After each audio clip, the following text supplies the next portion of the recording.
Good morning, students. Welcome to today's online class. Today we are going to discuss new chapter, very important chapter. Nothing but moving charges and magnetism. Examination point, it is very important. Weightage 9 marks, on 5 marks theory question. On 5 marks theory or problem, on 3 marks question plus 1 marks question. Total examination point weightage 9 marks is there. And CET point also it is very important. In case of exam from this chapter, 2 to 3 bits are compulsory. In JEE 2 bits, and NEET 2 bits are compulsory. So, in any point, either PU point or a competitive examination point, this chapter is very important. First of all, what is the difference between a stationary charge and moving charge? A charge at stationary is called as a stationary charge. Assume it is a on point stationary charge. Stationary charge produces only electric field. We know electric field. The space around the charge up to where its influence is felt. That influence area around charged particle is called as an electrical field. So stationary charge produces only electric field. Inside this electrical field, any other charge is placed. On this second charge, first charge exerts some forces. So that is about the conclusion of stationary charge. So totally stationary charge produces only electric field. But title of this chapter is nothing but moving charges. For example, it is one point charge. This charge is moving from one place to another place with velocity v. And charge is moving from one place to another place. The electric field is also moving from one place to another place. Totally, when charge is moving from one place to another place, the electric field is changes. The change of electric field can produce magnetic field. So stationary charge produces only electrical field, but moving charge can produce electric field as well as a magnetic field. So totally, the producing of magnetic field due to changing of electric field is called as electromagnetism. So that is the definition of electromagnetism. Producing of magnetic field due to changing of electric field is called as electromagnetism. So that is the difference between stationary charge and moving charge. Totally stationary charge won't produce only electrical field, but moving charge can produce electric field as well as a magnetic field. So that is about the difference between stationary charge and moving charges. Initially, the concept of electromagnetism is observed by the scientist Ørsted while doing experiment.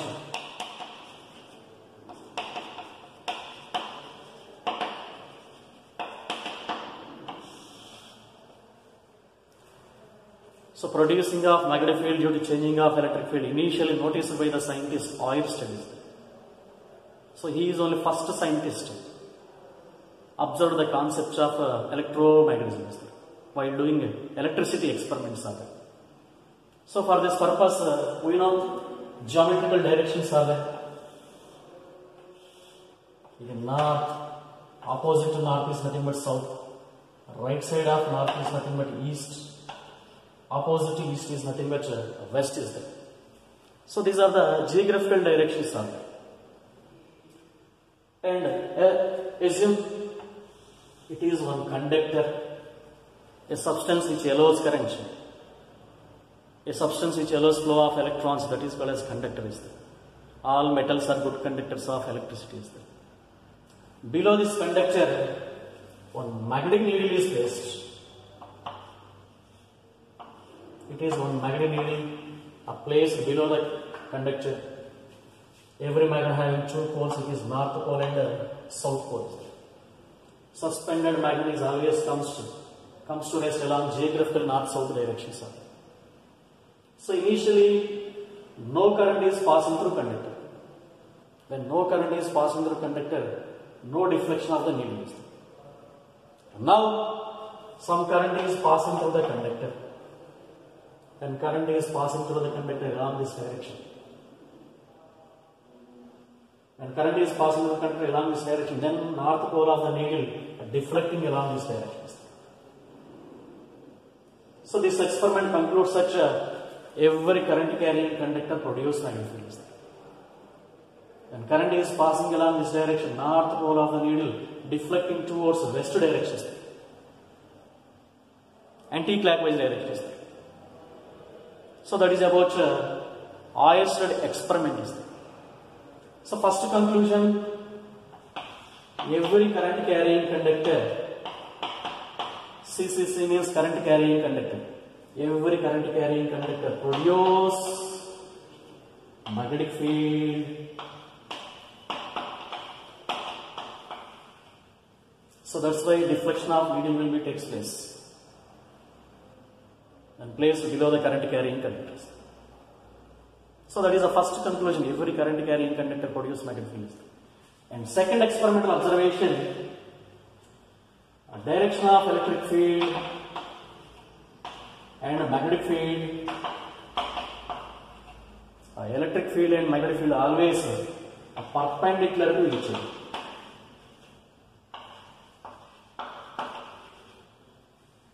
So it is a second conclusion from this experiment. The direction of electric field and produced magnetic field is always mutually perpendicular direction. According to diagram, here a current is electric field is lies in north-south direction. A deflection of the needle lies in east-west direction. But north-south and east-west directions are perpendicular directions. So it is also one more conclusion given by the scientist Oersted. Next, third conclusion. Again recall it is conductor. Below the conductor again same magnetic needle is placed. North pole and south poles. When no current is passing, no deflection of the needle is there. Now current passing through the conductor is reverse system. Previously current is passing along this direction. Through the same conductor, current is passing in opposite directions. That means direction of current is reversed. Direction of producing of magnetic field is also reversed. Now north pole of the needle is deflecting along this direction. Previously anti-clockwise direction, now clockwise direction. So third conclusion is nothing but the direction of current is changes.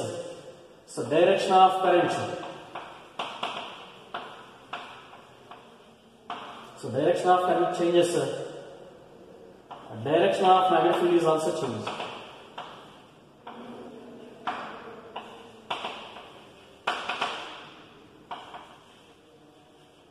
So that is the third conclusion given by the scientist Oersted.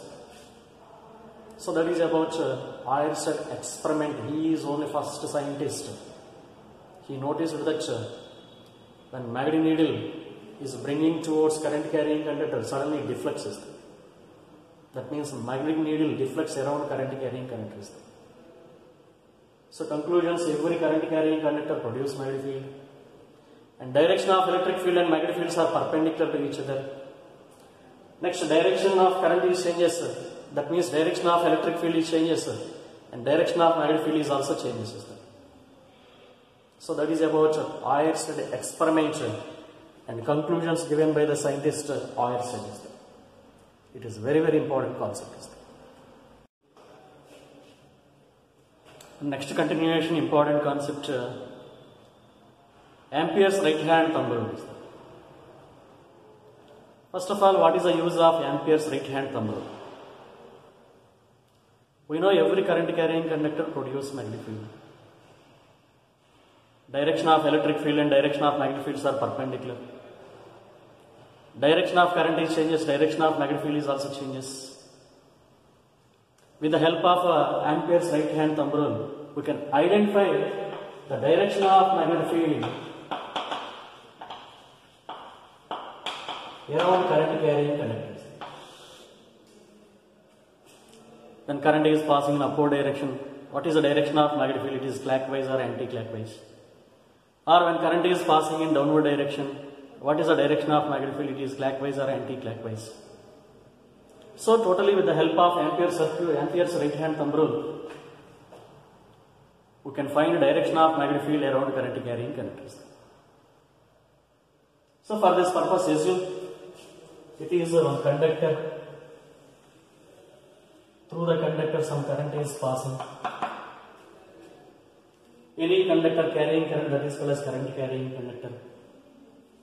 According to right hand thumb rule, if thumb represents direction of current is there, if thumb points direction of magnetic field is there, then curling of the fingers or folding of the fingers gives direction of magnetic field is there.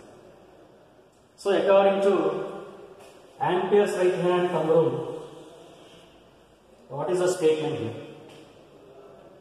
When thumb points direction of current is there, when thumb represents direction of current, then curling of the fingers. That means when current is passing upward direction, a direction of magnetic field is anti-clockwise direction. Here current is lies in vertical plane and magnetic field is lies in horizontal plane. So that is the importance of Ampere's right hand thumb rule. So total Eckert diagram, when current is passing in upward direction, the direction of magnetic field is anti-clockwise direction. We take any point right side of the conductor. At this point, a direction of magnetic field is into the plane, passing into the plane. That's why here into the symbol. So any point lies right side of the conductor. The direction of magnetic field is into the plane. Similarly, you can take one point left side of the conductor. At this point, direction of magnetic field is away from the plane. So the symbol of away from the plane is nothing but dot is there. The symbol of into the plane is nothing but cross symbol is there. So that is about Ampere's right hand thumb rule. Similarly, when direction of current is reversed, now current is passing through the conductor in downward direction. Now thumb represents direction of current. Then curling of the fingers or folding of the fingers gives a direction of magnetic field. Totally when current is passing in downward direction, the direction of magnetic field is clockwise direction. So that is about Ampere's right hand thumb rule statement. And thumb represents a direction of current. And curling of the fingers or folding of the fingers. So curling of the fingers or folding of the fingers gives a direction of magnetic field around current carrying conductors. So such kind of important law is called as Ampere's right hand thumb rule. Next continuation. One more important rule is nothing but, it is also explained by same scientist, nothing but Ampere. And this kind of rule is called as Ampere's swimming rule. This rule is also used to identify direction of magnetic field around current carrying conductors. Like Ampere's right hand thumb rule, Ampere's swimming rule is also used to identify direction of magnetic field around current carrying conductors. Recall geographical directions. Geographical north, south, geographical east and west. So assume it is one current carrying conductor. Any conductor carries current, that is called as a current carrying conductor. Below the current carrying conductor, one magnetic needle is placed. When no current is passing, no deflection of the needle. When current is passing, then magnetic needle gets deflecting. So like that, if the person swimming, just to compare, if the person swimming along the direction of current, A man's swimming direction and current direction both are comparing. If the man swimming along the direction of current and facing downward system or facing the needle is there, that is also correct.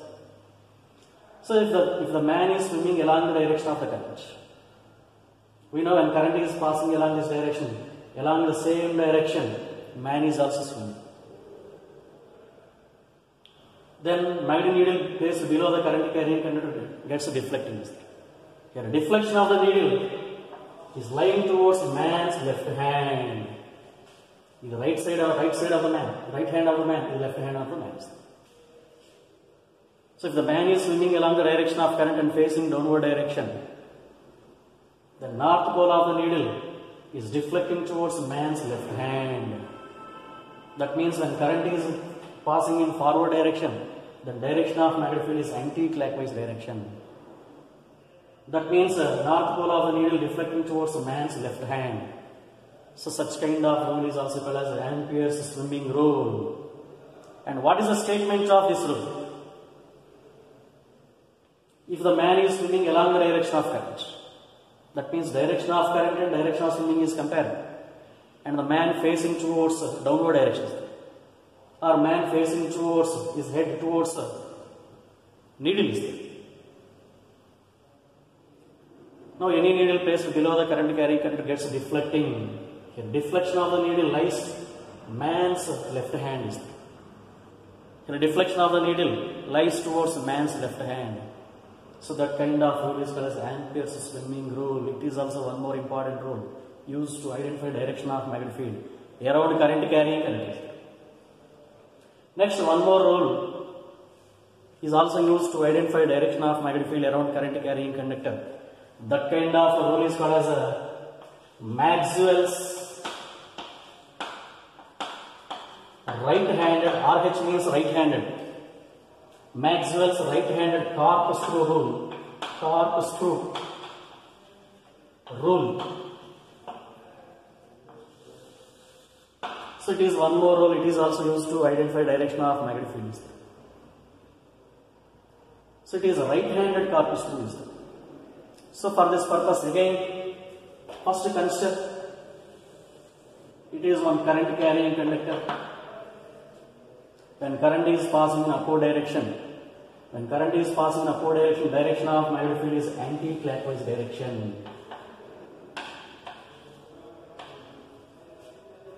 In current carrying conductor condition or right hand thumb rule conditions. So similarly, this rule is comparing with Maxwell's right-handed corkscrew rule. So assume it is one corkscrew. Assume it is one corkscrew. It is right-handed corkscrew. The lines are there. What is the difference between right-handed corkscrew and left-handed corkscrew? So for this purpose, assume in the right hand, it is also considered as an example of a right-handed screw. Here a refill pointing upward direction. Lower side one screw is there. This screw is also based on right-handed screw. For example, if the screw rotates in right-handed side direction, if the screw is rotated in right-handed direction, anti-clockwise direction, then refill moves in upward direction. So comparing, if the screw is rotating in anti-clockwise direction, then screw advancing in forward direction, then refill advancing in upward direction. So both comparing this example with this current carrying conductor example. If the screw is rotating in anti-clockwise direction, then screw is advancing in upward direction. The screw is advancing in upward direction. So screw advancing direction is comparing the direction of current. The direction of advancing screw is comparing the direction of current. Then direction of rotation of the screw. Then direction of rotation of the screw gives direction of magnetic field around current carrying conductor. So that is, it is also one more example to identify direction of magnetic field. Here rotation of screw gives direction of magnetic field. If the screw is rotating in anti-clockwise direction, then screw is advancing in upward direction, forward direction. Here advancing direction comparing the direction of current. Then rotation of direction of screw comparing to direction of magnetic field. So it is also one more rule that is called as Ampere's right hand corpus screw rule. Similarly, the same screw is rotating in clockwise direction left side. If the screw is rotating in clockwise direction, rotation of screw is clockwise direction and the refill moves in downward direction. That means when current is passing in downward direction, direction of magnetic field is clockwise direction. So that is about Maxwell's right-handed corpus screw is that. So Ampere's swimming rule, Ampere's right-hand thumb rule, and Maxwell's corpus screw. All the rules are used to identify direction of magnetic field around current carrying conductor. And next important continuation concept, Fleming's left hand rule. First of all, what is the use of Fleming's left hand rule? With the help of this rule, we can identify a direction of magnetic force acting on a charge moving inside the magnetic field. So any charge moving inside the magnetic field, on that moving charge some magnetic force is acting. We know a similar concept in electricity. Any charge moving inside the electrical field, on that charge some electrical force is acting. The force acting on positive charges lies in the direction of field, and force acting on negative charges lies opposite direction of electric fields. And that kind of a force is called as electrical force. We know electrical force E, electrical force Fe is the EQ. So that is related to electrical forces. So like that, any charge moving inside the magnetic field, on that moving charge some magnetic force is acting. With the help of this rule, we can identify direction of magnetic force acting on moving charge inside the magnetic field. So for this purpose, consider stretch left hands, thumb, forefinger and middle finger in three mutually perpendicular directions. So compare, draw the diagram. So stretch left hands, thumb, forefinger and middle finger in three mutually perpendicular directions. This line represents thumb is there. This line represents a forefinger, indicator finger, or this line indicates a middle finger.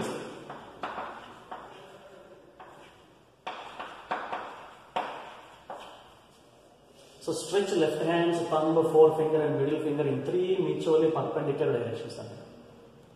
Here three fingers have three different rotations. Assume the forefinger gives direction of magnetic field. If the forefinger represents, indicator finger represents direction of magnetic field, and middle finger represents the motion of the charges. So any charge moving inside the magnetic field, then force acting on moving charge, the direction of force acting on moving charge is represented by the finger, nothing but thumb is. So force, thumb represents direction of magnetic force acting on a moving charge inside the magnetic field. So that kind of rule is called as a Fleming's left hand rule. The forefinger indicates direction of magnetic field, middle finger indicates the motion of the charge, then thumb represents direction of magnetic force acting on direction of magnetic force acting on moving charges. And one more important point here, direction of magnetic force is always perpendicular to the direction of magnetic field. The force acting on moving charge is always lies perpendicular to the direction of magnetic field. It is one more important point. So that kind of rule is called as a Fleming's left hand rule. Your notation sum. Thumb represents direction of magnetic force acting on the charge. moving inside the magnetic field. And forefinger, the forefinger indicates direction of magnetic field, and middle finger indicates the direction of motion of charge. So that is about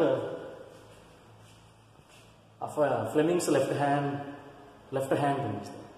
So it is also important that with the help of this rule we can identify direction of magnetic force acting on moving charge inside the magnetic field.